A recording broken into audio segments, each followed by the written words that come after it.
Wednesday morning பாப்பாக்கு school reopen ஆகி 2 நாள் தான் ஆகுது. இந்த ஃபர்ஸ்ட் வீக் எல்லாமே அவங்களுக்கு ஹால்ஃப் டே தான் கிளாஸ் இருக்கும். அதனால ஸ்நாக்ஸ் பாக்ஸ் மட்டும் பேக் பண்ணா போதும். நெக்ஸ்ட் வீக்ல இருந்து லஞ்சுமே பேக் பண்ணி குடுத்து விடணும். இன்னைக்கு ஸ்நாக்ஸ் பாக்ஸுக்கு கொஞ்சமா பனானா, நட்ஸ், ட்ரை ஃப்ரூட்ஸ் எல்லாம் பேக் பண்ணி குடுத்துருந்தேன். பாப்பா ஸ்கூல் போக ஸ்டார்ட் ஆனதுலேருந்து தான் மார்னிங் 7 டூ 9 கொஞ்சம் பிஸியா போகுது. அந்த டைம்க்குள்ள ஆனா பிரேக்ஃபாஸ்ட் ரெடி பண்ணி அதையும் சாப்பிட்டு முடிச்சுரும். அதனால அதுக்கப்புறமா நெறைய டைம் இருக்கிற மாதிரியும் இருக்கு. ஆனா, இவ்வளோ நாள் லீவ் இருந்ததுல எல்லா வேலையும் அப்படியே உல்டாவா பார்த்துட்டு இருந்தேன். காலையில என்ன சமைக்கலாம்னு யோசிக்கிறதே ஒரு 8:30 மணிக்கு மேல தான். மதியம் லஞ்ச் செஞ்சு முடிக்கிறப்போ எப்படியும் ஒரு 2 மணியாவது ஆயிரும். இனிமேல் கொஞ்சம் ப்ராப்பரா அந்த டைம்க்குள்ள வேலையெல்லாம் முடிக்கணும். லாஸ்ட் இயர் ஃபுல்லாவே பாப்பாக்கு கலர் ட்ரெஸ் தான். இந்த இயர்ல இருந்து தான் யூனிஃபார்ம். ஸ்கூல் ட்ரெஸ் எல்லாம் போட்டு பார்க்குறப்போ அவ்வளோ அழகா இருக்கு.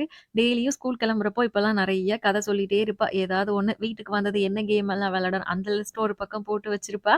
கரெக்ட்டா வீட்லருந்து ஒரு 8:45க்கெல்லாம் ஹஸ்பண்ட் பாப்பாவ ஸ்கூல்ல போய் விட்டுட்டு வருவாங்க. ரீசென்ட்டா நம்ம சேனல்ல போஸ்ட் பண்ண லாங் வீடியோட லிங்க் இங்க ஆரோ மார்க் கிட்ட டேக் பண்ணிக்கோங்க. உங்களோட ஃப்ரீ டைம்ல செக் பண்ணி பாருங்க. பாய்.